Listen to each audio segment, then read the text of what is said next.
अभी तक तहकीकात जारी है,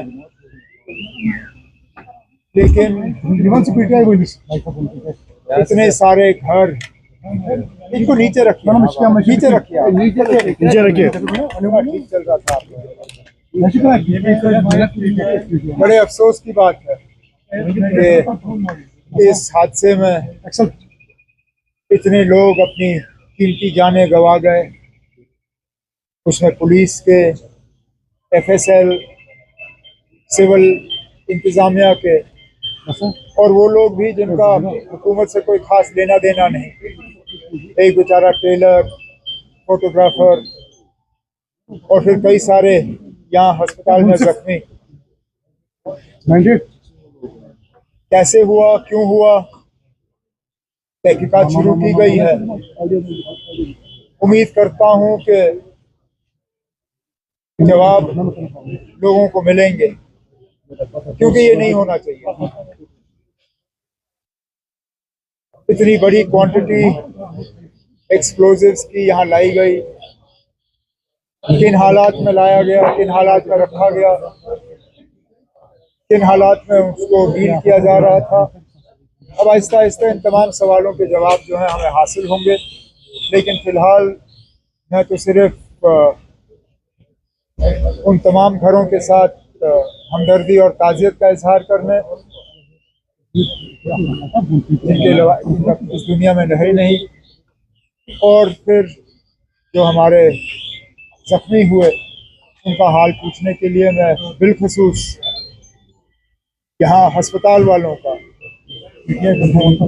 उजाला सीनियर्स का जो अस्पताल है, इनका शुक्रगुजार हूँ, क्योंकि सबसे पहले ये पहुँचे।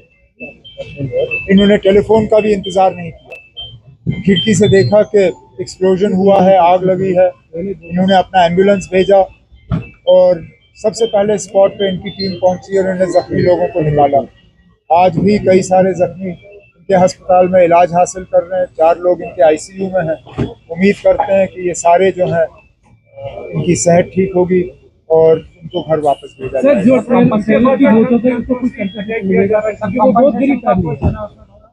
कॉम्पनसेशन का हमने पहले ही किया है, जो हमें यहाँ से मतलब चीफ मिनिस्टर्स रिलीफ फंड से जो हमें अनाउंस करना था वो हमने कर लिया है। इसके बाद जो मकानों को नुकसान हुआ है, स्ट्रक्चरल डैमेज, MLA साहब ने मुझसे उसके बारे में बात की, उसके लिए भी एक केस तैयार किया जा रहा है। जितना प्रोसीजर के तहत हम दे सकते हैं हम दे देंगे। बाकी क्योंकि ये पुलिस स्टेशन में ब्लास्ट हुआ है, उम्मीद की जाती है कि जो फंड्स होम डिपार्टमेंट के पास हैं और खासकर जो फंड्स हमारे तरफ से LG साहब के पास रखे जाते हैं, जो फंड उनको दिया जाता है, उस फंड में से भी इन मकान मालिकों को कुछ पैसा मिलना चाहिए ताकि जो नुकसान हुआ है उसको ठीक किया जा सके। ये बात मैंने कल भी जो north zone chief ministers conference रही उसमें भी मैंने तमाम जो उसमें हिस्सा ले रहे थे, उसमें यूनियन होम मिनिस्टर साहब थे, होम सेक्रेटरी थे, नॉर्थ जोन के तमाम चीफ मिनिस्टर्स थे, कुछ गवर्नर और LG थे। मैंने उन सब से यही मोतबाना गुजारिश की कि मेहरबानी करके हर जम्मू कश्मीर के बाशिंदे को और ख़ासकर हर कश्मीरी मुसलमान को शक के नज़रिए से मत देखिए। जो इस हादसे के लिए और जो खासकर दिल्ली में ब्लास्ट हुआ है, जो उसके लिए कसूरवार हैं, उनको पकड़ के सख्त से सख्त सज़ा दी जानी चाहिए। लेकिन जो बेगुनाह लोग हैं, जिनका इससे कोई लेना देना नहीं है, जिन्होंने हमेशा जो है तशद्दुद और इस चीज़ के खिलाफ जो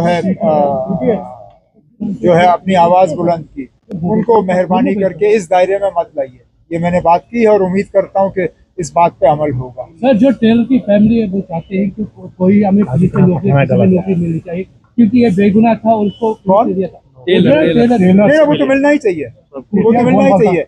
इससे पहले SRO होता था, SRO का नाम बदल दिया गया है, लेकिन स्कीम वही है। जो लोग ऐसे हादसे में मारे जाते हैं उनको एक नौकरी जो है कॉम्पनसेशन के तौर पे दी जाती है। मैं गवर्नमेंट के जो हमारे अफसर हैं उनसे कहूँगा कि इस टेलर की फैमिली के लिए भी एक केस प्रोसेस किया जाए और वो केस जैसे ही हमारे पास आ जाता है उसको हम मंजूरी देंगे। Thank you sir.